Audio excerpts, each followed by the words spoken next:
one of my favorite hacks ever. I mentioned this in the book, that I take no credit for. It was from Tony Schwartz, who is maybe somebody you had on your podcast. So Tony is a former journalist. Right. Who is most famous now because he actually was the ghostwriter for Donald Trump's first book. Oh, right. The Art of the Deal. The Art And then of the he became a big Trump critic. Right. But anyway, my first book, I was having horrible writer's block.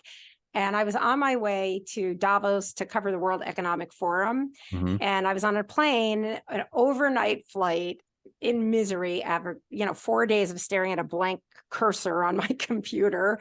I was miserable. And in the middle of the night, I had switched planes and I found myself sitting with Tony, and I was pouring out my misery to him.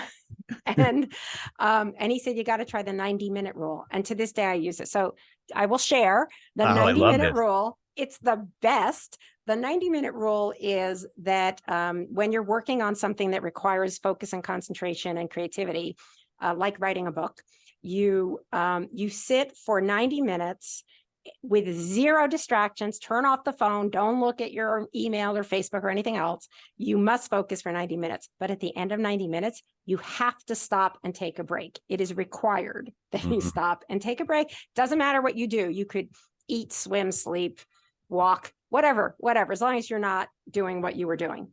And then you go back to it. And Tony said, you're not going to be able to do this more than 3 times a day, but in three 90-minute spurts, you will get more done than you would get working 12 hours straight. And it's so right.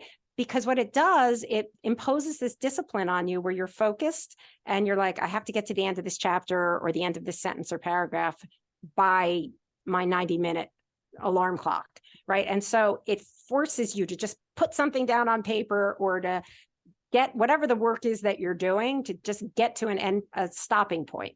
And then you have to stop. And then it really does refresh your brain. When you take that break, you come back and you're refreshed, and suddenly it's so much more clear. It cured my writer's block.